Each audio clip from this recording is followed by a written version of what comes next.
All right, I am going to do a bit of an introduction. Welcome to everyone who's been able to join us, and welcome to the first installment of Writers in Wellness. This is a Loveland Foundation book club that was developed by the Loveland team, and we noticed that there was so much, what's the word I'm looking for?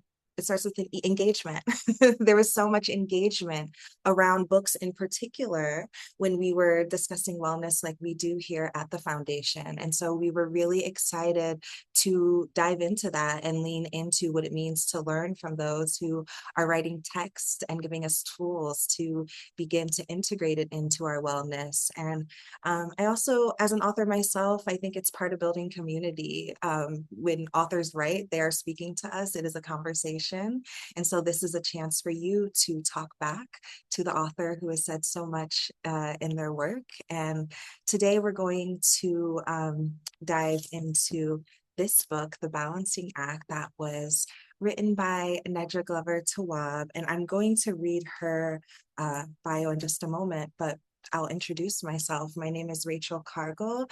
I am the founder of the Loveland Foundation. When I started this organization, I was really excited to particularly support Black women, particularly support Black therapists, and have the opportunity for our collective community to be well together. And this book club is another manifestation of that.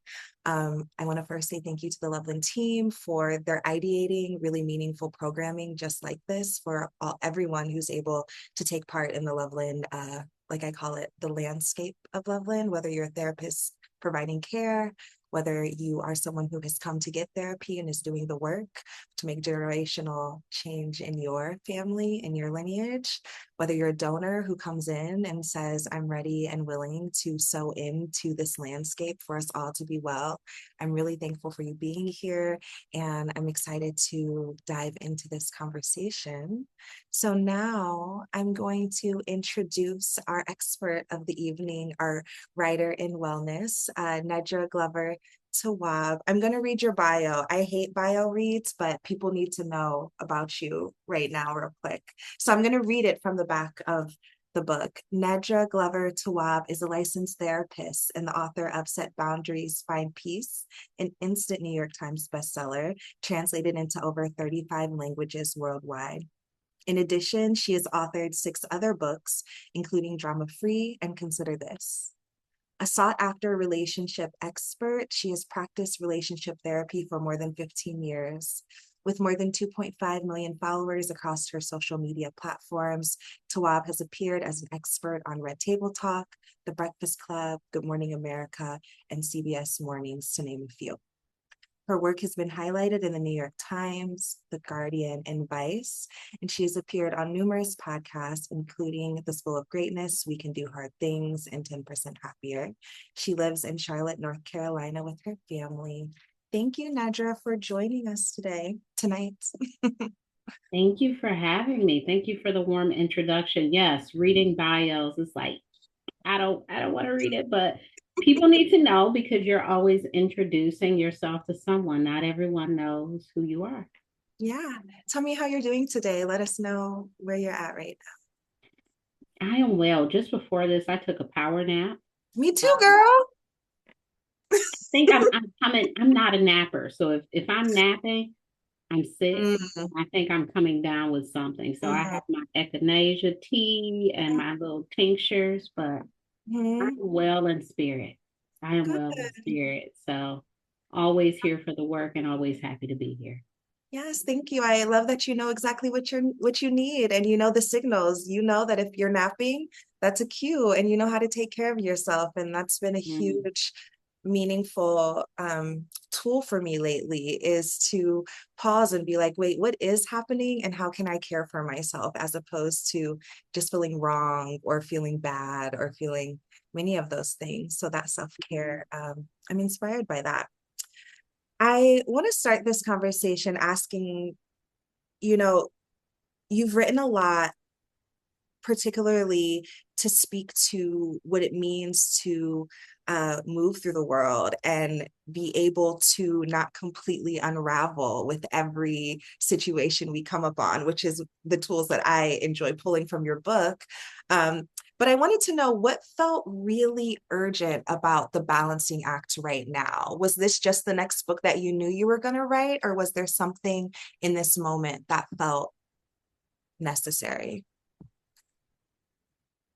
I would say a little bit of both of those things. Okay. Um, well, not currently, but in the past, when I finished a book, there's Yeah. always like a lingering question or thought. Mhm. And after I wrapped my last book, I was thinking, wow, I think we've shifted the way we think about dependency. And I don't know if enough people know that it's actually a good thing. And Mm. instead of avoiding it or speaking so much about like the bad parts of it, we need to talk about why it's important and how to show up in our relationships as people who need Yeah. connection, as people who have expectations and be okay with that and operate like not in this, I see so much like, I don't want to be codependent, I'm going to avoid people, or I don't know how to ask for support from people, or I don't know how to shift this part of my relationship when we've been deeply connected. And I'm like, these are questions that are still lingering. And this book is, an answer.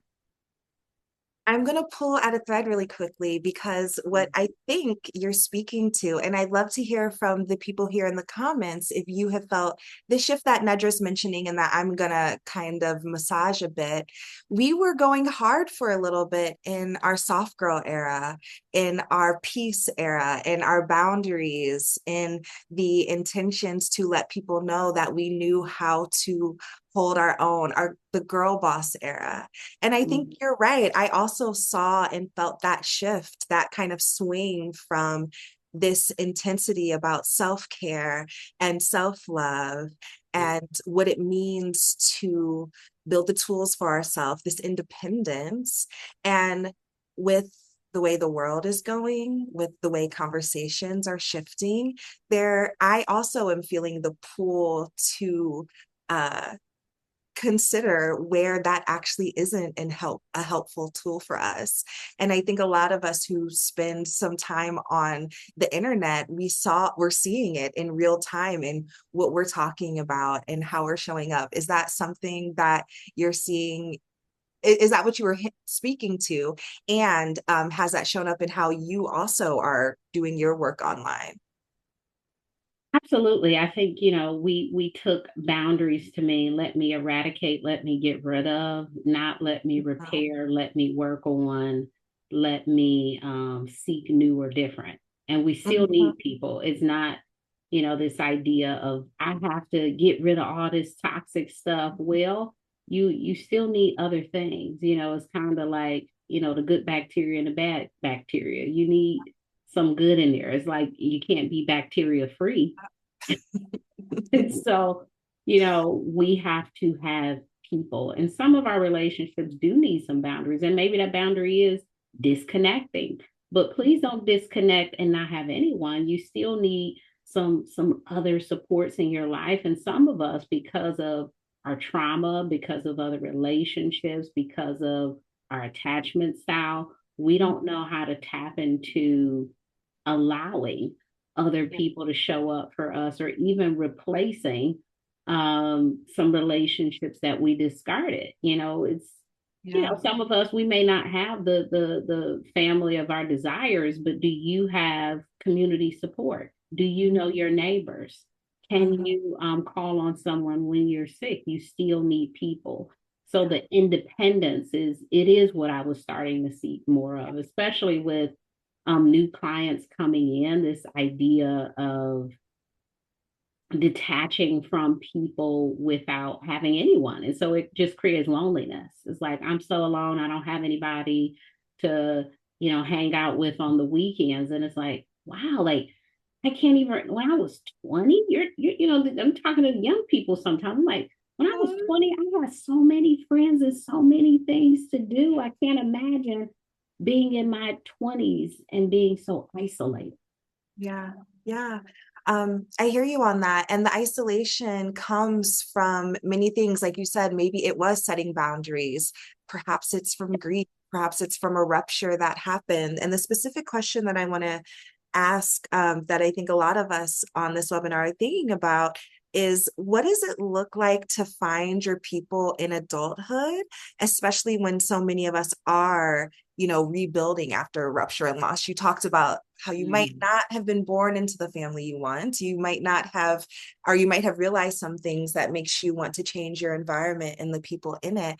Can you talk about what it looks like and what it means to build out your chosen family, or build it out in that way with some of the, language you used in this book? Yeah, so I want to go back to boundaries. Boundaries are Yeah. wonderful, they're great, they're lovely. The challenge is sometimes our boundaries are too rigid. Okay. And so when we are practicing healthy boundaries, that there's nothing wrong with this. But I think when the boundaries are walls, when they are restrictive, when we are constantly seeking perfection in other people, perfection without diversity, because there are some things that we need to learn that some people can offer, but not all. And we need to put those people in sectors of our lives. And maybe that's not the person that we, hang out with on Saturdays because they have some limitations. So it's really about how do we utilize our people well, not get rid of the ones that don't meet this, safety test of every single thing. And it's not always about safety or if there's been any rupture in a relationship. Sometimes it's simply, I can only talk to this sort of person. That's where I saw communication going like, wow, we're seeking sameness in everyone. Like everybody has to have almost like a uniform to be your friend, to be your parent, to be your sibling. You have to show up a certain way. And unfortunately, people can be very good, but not perfect. People Mm-hmm. can have some flaws to them, and there are things that we can work with. So having some flexibility and nuance in our expectations of us is some of the boundaries that are needed. And now I forgot your question, Rachel, because I've gone on so much No. about. Okay.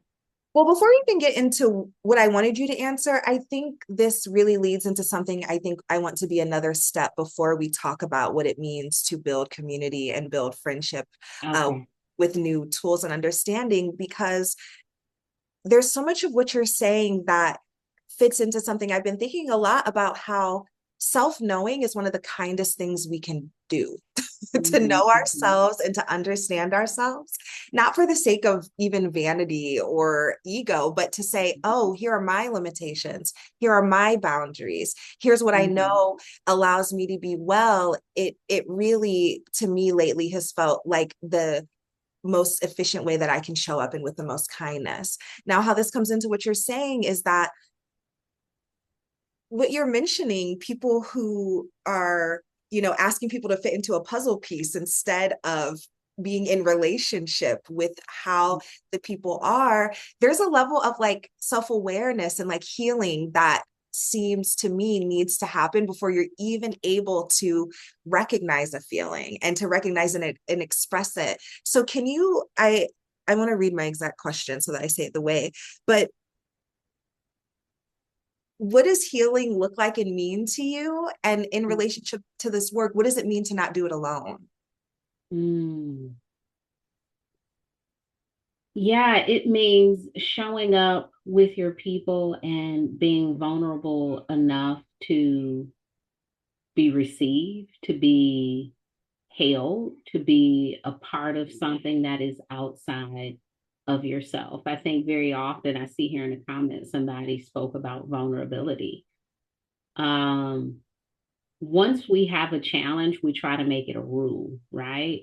I cannot, and I've seen this. I was reading an Ayanna book many years ago, and she was talking about working with a woman who wouldn't date a certain zodiac because everybody in that zodiac was something. So she had to date this other zodiac.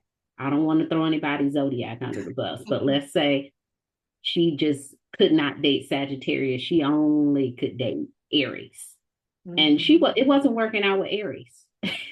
But That either. was her belief. Mhm. Right. And so we box ourselves into these ideas around this is the only type of person, this is the only way a person can show up for me. And once we learn ourselves, we learn how to accept what certain individuals can offer and the limitations of the people in our lives. We stop looking for one person to be every single thing on our list. Sometimes what we're seeking in a friend is a mothership. And we have to be able to recognize that. Like, wow, when you talk about it, it sounds very motherly, right? Like it doesn't, that's a lot of expectation for a friend. And I'm not saying that some friends can't provide that, but putting that energy on someone does set us up sometimes for disappointment. Yeah, I think that being able to sit back and ask ourselves some questions about how this fits in. You ask, one of the things I love about your book is there were reflection questions at the end Mm. of each chapter. And a lot of them, for those of you who already read the book or who are on their way to reading the book, these have been such wonderful things for me to consider too. I listened to your book on audiobook, so I was like doing my walks in the morning, and it was so nice to end the chapter with a reflection because I really was able to just continue my walk and be reflective in that way. This book talks a lot about um, healthy dependency and the word healthy, and you go through describing other types of dependency. Can you give us a peek into what you are teaching in this book about different types of dependency that people might recognize themselves in?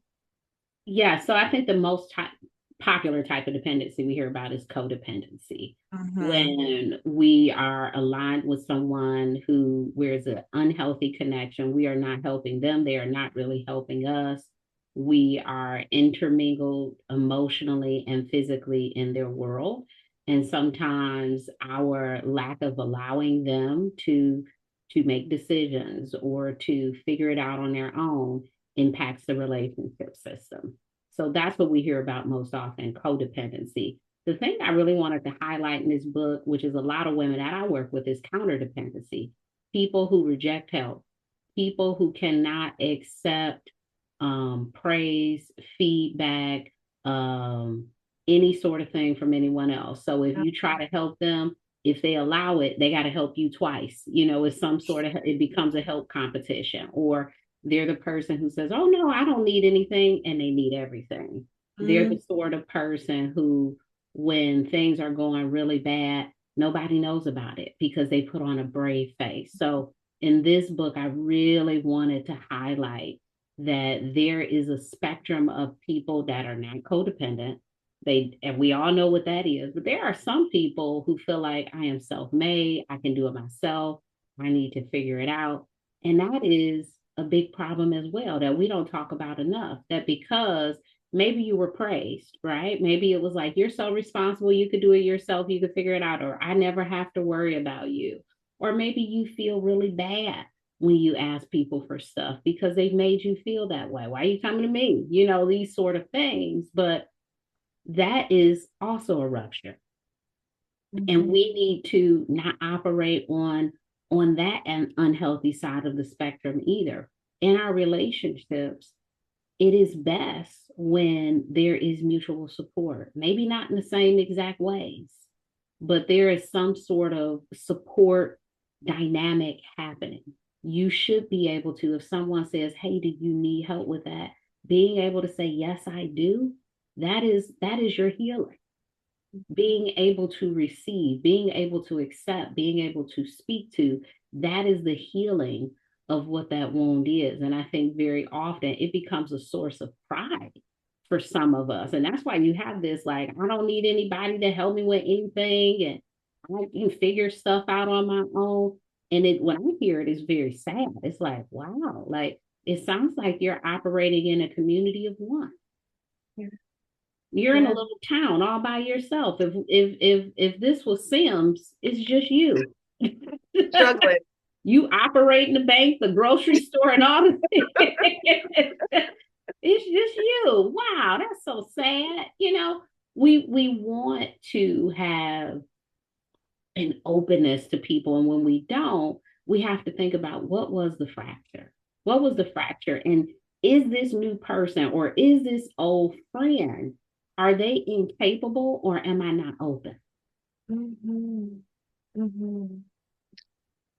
You gave a lot of language in this book. Literally, you offered quotes on when someone asks or when someone comes and says, "How can I help you?" You offered such great language that we can use, specific sentences that we Yeah. might use to ask for that. You know, the Loveland Foundation is focused on Black women. I had never heard that language of counter dependence, and I related to it very much. And I'm grateful to have that language. And I couldn't help but consider how I can think of many, many Black women in particular who sit with this reality and how they move through the world because of how we were raised, because of what we were told, not even because of what we did, but the myth ongoingly of Black women just being strong. We hear just hearing about it and what it means to be a strong Black woman and that to be a soul identity. I know that there are perhaps many therapists in this space. Can you speak to how in the therapy office it might be true, but also amongst each other, how we can care for Black women when we recognize that there is this counter independence instead of being like, girl, get over yourself and let me help you, like sit down and be quiet while I do XYZ. What are some ways we can be in relationship with people who are counter dependent that we recognize? We just have to love on them without them accepting or asking. There's Mhm. nothing like, girl, I know you need my help, even though you said you got it. I came over to help you. Mhm. There's nothing like knowing somebody is sick, out of surgery, just had a baby, and sending them a bag of groceries, not waiting for that person to ask because they may not have the tendency to ask. They may not have the level of awareness around what the issue is as much as you do. It's not that they don't need the support or they figured out how to operate alone. They haven't they haven't tapped into that part of them that's aware of other people being able to assist. Mhm. So if we are in relationship with these folks, we just have to do it. We can't wait for them now. If I'm a part of the community, I don't need your permission to love on you. I'm going to do it because it needs to be done. If I know you have a rough day, I don't need to call you and say, "Hey, can I cash app you $20 so you can get yourself a coffee?" No, I just see you a cash app. And, if I'm going even further, when people reject it, because sometimes they do, "Oh, you don't have to send me anything. I don't have to, but I want to. Mhm. I don't have to, but I want to. I want to be there for you." So we have to let our people know that this is a part of what being in the village looks like. Yeah. Not that it's your equal expectation of them, but what did Mario say? Let me love you. Mhm. I didn't say that, girl. Yeah, he said, "Let me love you. You should let me love you." So we have to do that. And sometimes people don't even know that they have that about themselves until we reveal this softer way that they can show up with us. I have certainly trended towards counter dependence. And Yeah. I've had to, first off, as a therapist, I believe in blaming the correct people, Mm, which I talk about in the book. Sometimes we are pointing the finger at people who did nothing. We just met them, or they have nothing to do with our trauma. The person you're mad at, that is your sister. That is mm, your brother. That is your fight. It's not this person over here trying to help you. Don't mm. let this early dynamic ruin your entire life because the person that you're mad at you can't take it out on them, or you've chosen not to process that anger, so now you're displacing it and putting it on everyone. And a lot of So people recognize that in themselves, that they are performing an anger that is being mapped onto a completely different situation, person, even a different version of ourselves, that, whatever they're hurting might be a reference to what hurt them, their 7-year-old selves, but they're playing it out. We play it out in our relationships all the time. When I hear things like, I don't trust women, it's like, ooh, what's the story behind that? Yeah. What's the story behind that? Because to have a global statement about how you feel around other women, you've not had any good friendships. Wow. Hmm. What is Yeah. it? What does that say about your history? Where did it start? Is it a mother issue? Is it a sister issue? Is it a cousin issue? Was it an early, friend issue? Is this something that you have to continue to perpetuate as a part of your story? Because there's so many wonderful women in the world. We have to point the finger at the people that did the stuff and not at every single person in our lives. And that's how we develop who's going to be in the village, because we cannot be there alone. We cannot be there alone. We need people. What you're speaking to talks about kind of the stories that we replay and the roles that we continue to perform. What is it, perhaps what is it meant for you, but also in general, what does it mean to build a new story for ourselves and not simply live in what has been true for us, but to make a new decision moving forward? I think the balancing act speaks to what it means to not simply lean towards, well, how I took it, not simply always leaning towards what we have let define us or be true for us, but to say, you know what, I did have a avoidant attachment. I did have an anxious attachment. I have always been codependent, but now there are new tools, there's new language, there's a new truth about myself that I'm interested in being moving forward. I'd love to turn to how we build, what it is we're building, what is the kind of light at the end of the tunnel as we start to build our lives moving forward, as opposed to sit with the weight of what may have always happened to us. Well, two stories. One story is today I went to my friend's to have my nails done, and she always has little drinks. And one of the drinks she had today was a ginger ale fruit punch. I said, oh, I've never heard of that. The thing that popped in my mind is, I hate fruit punch. That's what popped in my mind. I hate fruit punch. I do not drink fruit punch. And I said, Nedra, you love ginger ale. Why, you might like the mix. And so I got the little can and I said, oh, okay, this is interesting. I tried to, how can I say I don't like something I haven't explored? Because I do like one thing. How do I know I am forever and ever a person who doesn't like fruit punch? We have to try new stuff. Perhaps there was a group of girls who blah, blah, blah, blah, blah. Try another group. So we get so stuck on who we are. I don't like this. I don't do that. When people come to me and they blah, blah, blah, change your mind about yourself. It is the most powerful thing you can do. Become a person that you didn't even know you could be. I hope you become a bird watcher. If that's a silly activity, I hope you get into it one day. I hope you want peace so much that you just want to look out the window at a bird and be excited to see them. I wish that for you. Yeah. But we have to be willing to change ourselves. That's the first thing. The second thing is um sometimes when we are looking at perception, like how we want to be perceived, it blocks who we can be.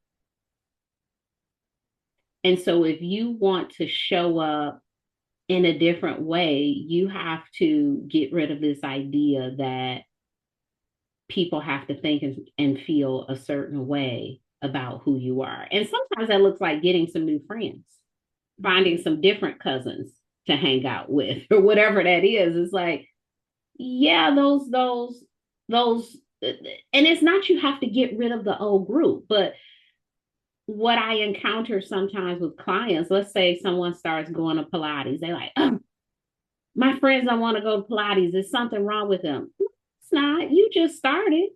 You just started Pilates yourself. You may need some Pilates friends.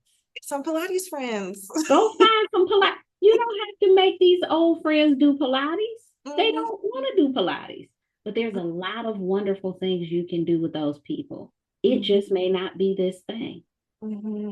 So as you're shifting, you may need new people. when I hear people like, oh my gosh, I have a kid and I don't have nobody to hang out with anymore, you need to go find some other people with kids. Mhm. Or Yeah. you need to be willing to bring your baby into situations where they're adults. Yeah. It's not that adults are always doing inappropriate things, but you have to change the ideas around this is the only way I could show up. This is the only way I could be because it isolates who can be in your world. Yeah. And I personally, I write in my book about I'm just incredibly curious about what other versions of myself there are. I'm incredibly like interested in knowing other versions of myself. And in order to know other versions of myself, I need other people than I've always been around because who I am when I interact with new people brings out something new in me. And I really value that in the way of collaborators, in the way of friendships, in the way of relationships, in the way of even traveling. Who am I when Mm-hmm. I'm in Morocco? Who am I? Who I am in Kingston is not who I am in New York, and it's not who I am in Ohio. And I like to tap into those different things. And I think being able to explore and understand new versions of ourselves is such a gift that only we can give ourselves. No one's going to come in and say, hey, let's build you up to this in this way. And we can, I like that your book really offers so many ways for us to be pulling each other into community, putting ourselves out into community, and tapping into that vulnerability that was mentioned in the comments. And it's vulnerability seems to be the linchpin of the relationship situation. So I know you spoke about it a little bit, but can you talk about what I when I first started talking about vulnerability, Nedra, I thought I was the most vulnerable person. I truly, in my head, I was the most vulnerable person. And then people around me were like, no, girl, we're hitting walls. We're not able to get to know you. And I really had to sit with Mm-hmm. what it meant, what vulnerability even means and what it means to me, because I think it could mean different things to different people. But can you talk about this linchpin of relationships a little more? Yeah, I'd gotten so used to being a therapist, and as a therapist is not always appropriate. Like if you say, how are you today? I'm like, oh, I'm fine. Like that's my generic response because I may not say to a client, girl, my tire was flat this morning, So I have learned like to listen a lot. So stepping into, oh, I still love to listen to my friends, but the difference is the way that I share. I am vulnerable in my friendships. If I share something personal with a client, it's usually something I've worked through, or it's something that helps zhuzh up their story or help them share more, like that sort of stuff. But I share something with a friend, it's like today, right now, guess what? Yes. Or guess who just called me? It's a different way of showing up. It is vulnerable. It's getting on a call and saying, I don't really feel good, but hey, I'm here for real. It is, I really want you to know what's going on with me. Yeah. I want you to know what my inner world is like. And sometimes I remember being sad. I think this was like sometime last year. I was sad. Just, I don't know. I can't even remember the reason I was sad, to be quite honest. But I was talking to a friend and she was like, how are you doing? I'm like, I'm sad. And she's trying to figure out why. And I said, girl, I don't know if it's that time of the month. I don't know if it's the weather. I don't know what's happening, but you asked how I'm feeling. You said feeling. So it feels sad. And I can't pinpoint it. I'll probably feel better tomorrow. But right now I'm gonna get through this day and go to bed a little early so I can get to tomorrow. But I don't feel great. And so that is being able to let people in because a lot of people suffer in silence. Mm-hmm. A lot of people are unwell and I'm not going to say they have no one to talk to. They don't feel like they have anyone to talk to. So it's really important for us to remember that a conversation is for both of us. I want to center you. I want to center myself. This is what a friendship is, a family relationship, a partnership. It is the centering of the people in the relationship. So you don't want a one-sided experience where it's always about them. You have stuff too. And for people who are not used to talking about themselves in conversations, because there are people who are like, I am the problem solver, make up a problem. I mean, it doesn't even have to be a big problem. Tell them about the hangnail. Just really get in there today and have an issue because they think you're issueless. They think Mhm. everything in your world is perfect. And you need to start sharing with them, well, I have a mole on my knee, like something. Give them something. But it is so helpful in relationships when we know the dynamics of what's truly going on with the person. We can connect, we can relate, and we can have some real conversation. I know it can be scary to get there, right? Yeah. Again, as a therapist, it can take me session after session to get somebody to break down the wall. Mhm. Because sometimes when people come to therapy, they think that it's an interview. So they'll come in and they're like, okay, I got my notes. So this Mhm. happened, this happened, this happened, this happened. It's like, oh, okay. Let's go back to one. So what were you wearing on that day? Who else was there? How are you feeling about that? Oh, this reminds me that because we're not used to speaking in a way that is dialogue, that is depth, that is conversational, that's pulling some meaning out of these things you're talking about. You're telling me this stuff for no reason. You're telling me this stuff because it's a big deal.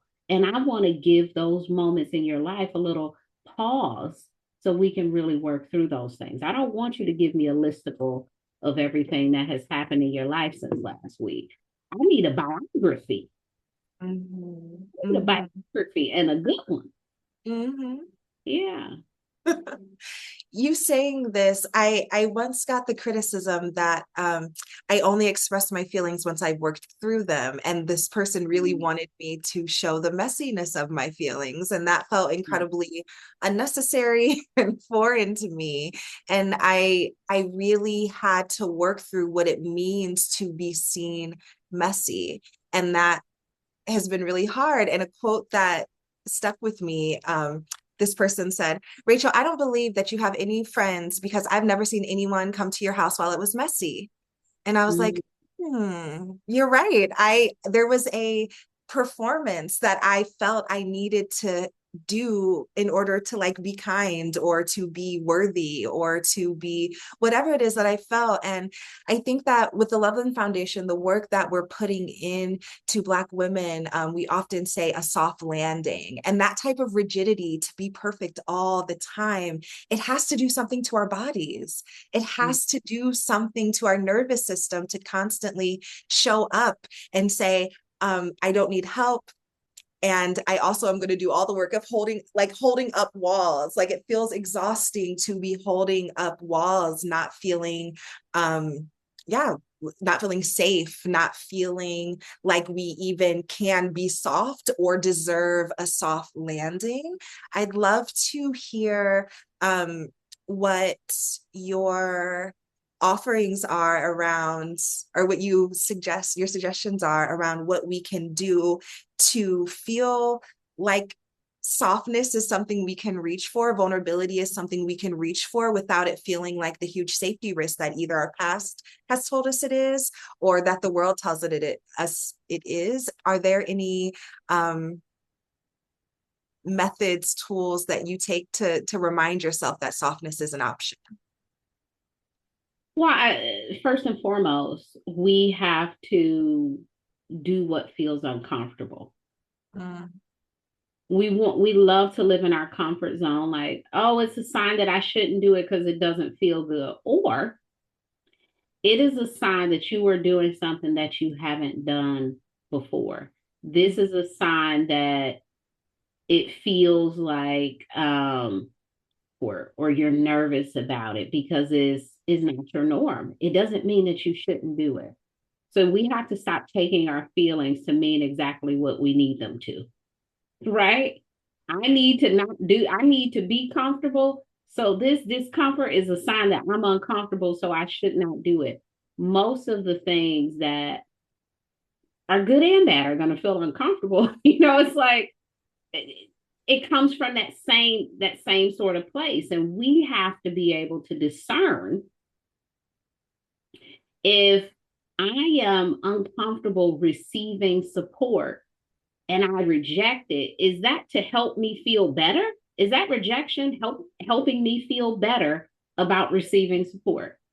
Oh, that's not what that rejection is doing. That rejection of support is keeping you comfortable in the avoidance.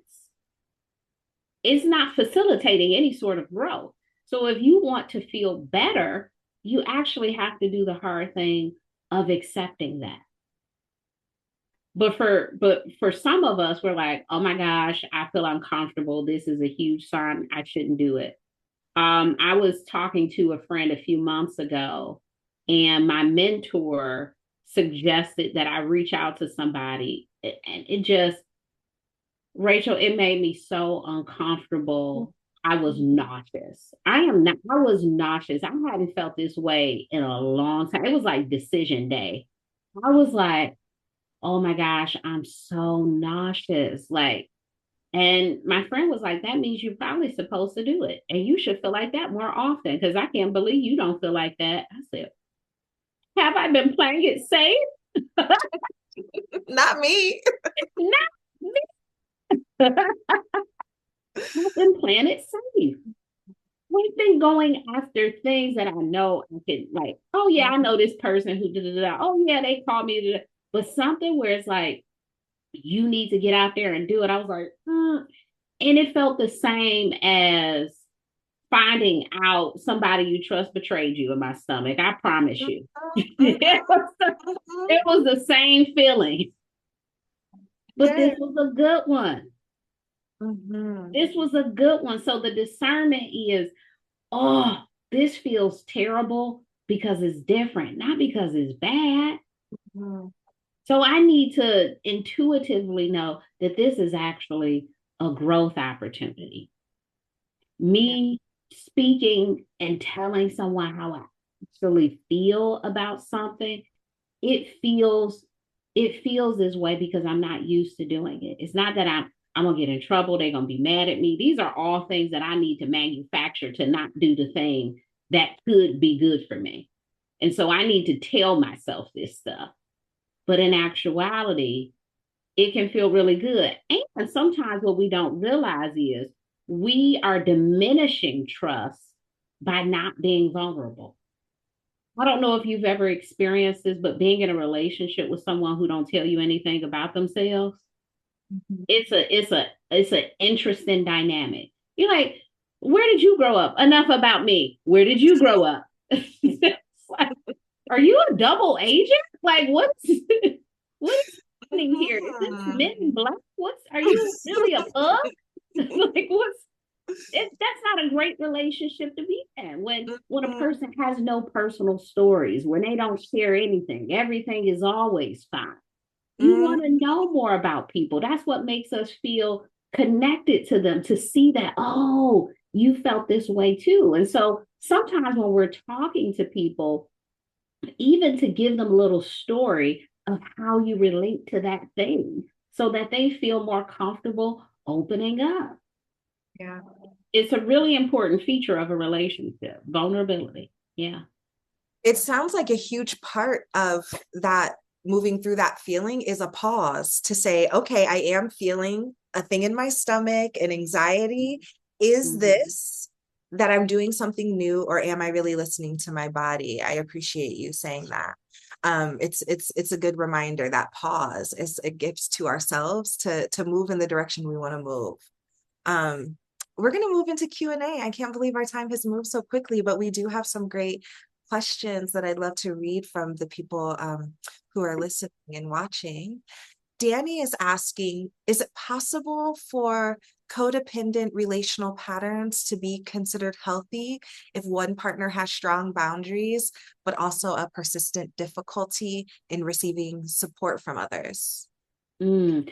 I want to know why that dynamic is considered codependent if a Mm, person has strong boundaries, because I would use codependency in a dynamic where a person doesn't have boundaries.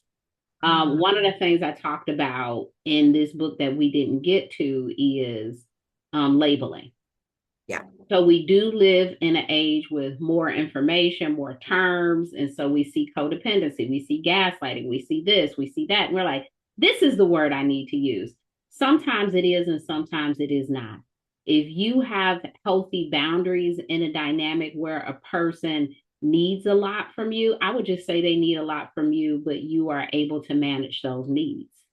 I think of codependency as over helping a person in an unhealthy, in a way that's not progressing them, right? So if you have boundaries around the way that you help, I don't even know if the dynamic is codependency. The other thing is, we don't know if we need to rid the world of codependency, Mm, because actually there are some people who need those folks to help them in this way for the world to go around.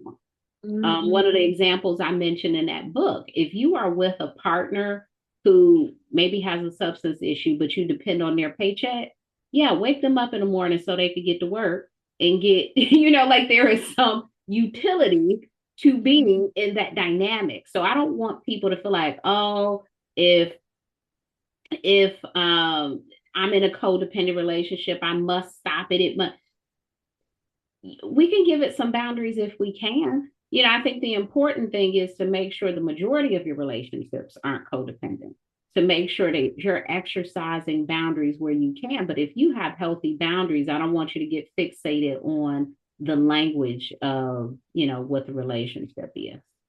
yeah, thank you. Danny, I hope that answered your question. Um, I'm gonna ask a few more. Paula asked, how do you let your guard down when you're taught to do it in a certain way? Okay. When you're taught to do it being, I don't know. They just said it. I don't know if they were taught to let their guard down in a particular way and that isn't serving them anymore, or if they just never could take their guard down and they're wondering maybe is there a process or a thought or a tool that you might offer for what it means to let our guard down. And Paula, if you have more details, please feel free to drop it and I'll read it out for Edra. yeah, one thing I think is each new relationship is an opportunity to be a new updated version of yourself. It's like you get a new iPhone release every time you get, it's like, oh, the camera on this one I'm gonna be a little better Mhm, in a mhm, different way. And so when we find that something isn't working, we don't have to do it anymore. And you don't even have to wait for the update of a new relationship. You can just update it the next day. mhm. Yesterday I tried this and it was just silly. It didn't work. I need to communicate in a different way. We harm ourselves when we continue to double down on what we think should work. Mm. I mean, if you look at Amazon reviews, the bad reviews are typically people misusing stuff in a way they thought this didn't do whatever. And then somebody explains to them, like, well, actually, you had to take the tape off of that part. Why did you keep on trying to do it your way when it was And leave a another way bad to do it? review. And leave a bad review?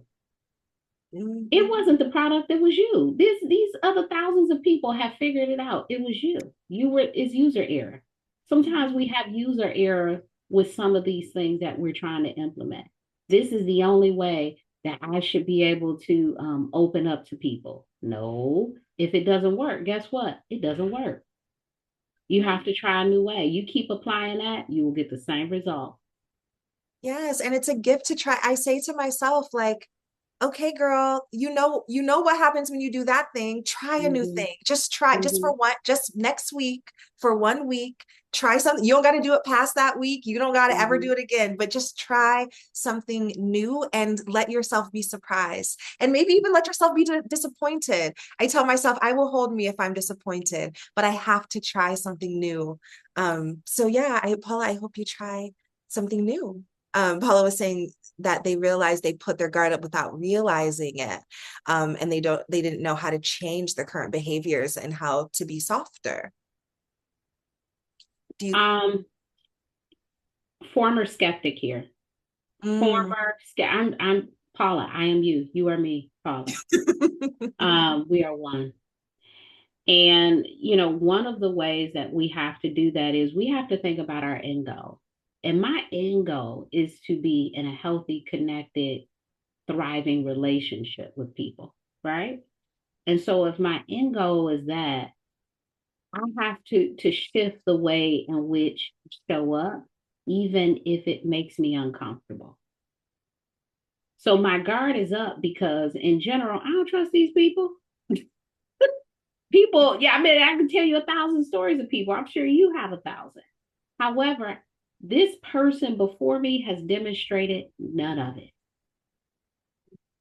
And here I am holding them to the people standard, the people of the universe standard.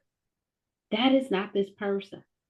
And I am operating outside of what I say I want every single time I put that guard up. And so even when it's uncomfortable, and there have been scenarios where you may have to talk to yourself like in the moment, like you said, you have to pause and you have to shift those old practices, that way of being that's very protective. And you protected yourself probably for a reason. You really kept some creeps out of there. But now you need some good people. You need some good people. And I promise you, if you have high defenses, I don't think people come in and take advantage of you because you recognize it. It's like you are always ready with your mace. You're like, I got it. So you're good. You don't have to be that, don't have to be that attuned to somebody doing something. What's Mhm. more helpful is to say, this is not a place where I need to practice this. It was useful at one time. Thank you.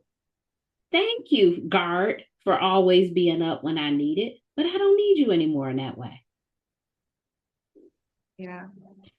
I literally sometimes close my eyes and imagine putting down one thing and picking up another thing. That's how much I need my body to get in line with the new Mm-hmm. operation OS, like you said. Like this is a new operating system. We're not operating that same way. Mm-hmm. It's like Paula got some out of that. So thank you. I'm going to ask one more question. In the meantime, I'd love for everyone who's in this workshop to please go in the chat and drop one thing that you've learned. We're going to be taking notes. We want to put something together, a gem, a perspective, a word, a concept that came up tonight that was really helpful. I also am scrolling up a bit because there's one comment I wanted to read out loud, and that was, oh, where did it go? Because I want y'all to drop the possibility. Someone said that their friend had just Venmoed them and said, I'm rooting for you. And that really meant a lot to the receiver. And I love that. I like the idea of getting suggestions, putting together ways for how I can show up for people. So please, if someone has shown up for you, please comment that as well, because I would love to figure out more ways to show up for my people. Nedra, I'm going to ask you one more question and let me make sure that I got all of oh, uh, Nicole has a question about self-trust that I'm going to read. How can you better discern if a feeling is calling you to avoid as a legitimate protection versus that response that you spoke of it being a growth opportunity? Mm.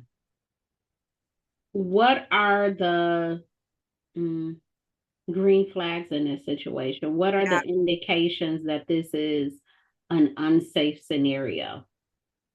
Like there should be some signs that something is off here. If you don't have any, are you making them up? If there's a lot of green flags and you find yourself trying to keep safety, that can be problematic. So it's really a matter of, um, I I was speaking to someone who has a lot of angst about dating because of what everybody else says about dating, not even their own experiences. But my friend said this and so said that. And I'm like, but it's not your experience. You seem to meet people who are nice and then you stop talking to them because your friend has met somebody who did something to her. That's not your experience. And so sometimes we are we are catastrophizing, we are magnifying a situation that doesn't actually exist because we are in fear of, oh my gosh, but what if somebody did that to me? They haven't. And so we have to talk to ourselves. We have to talk ourselves out of that. Why am I being protective in a situation that doesn't call for it? It might be a necessary tool in some scenarios, but not in this situation, not in all situations. So if you find yourself, here's a big thing. If you find yourself being a particular way in all dynamics, it's probably you are operating in your comfort zone.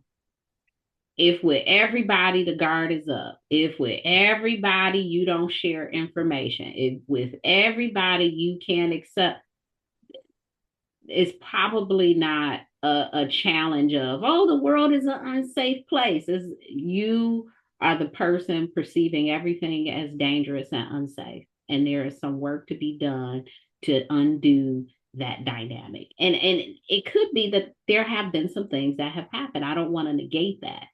But it is also time for some reprogramming. Nicole, I hope that answered your question. I'm so grateful for the questions that you all presented. It was things that I was thinking of also. Um, the balancing act, I hope you all are able to pick up the book. Nedra put as much heart into this, information into this as all of her other books. Nobody, every time I see you come out with another book, I'm like, damn, you came out another one. You have so much you're pouring into us. I'm so grateful. I'm so yeah, inspired by you following your calling and doing what you do in the way that you do it. I want to say thank you to, I know there's lots of therapists in the room. Thank you for your work. Thank you for how you show up.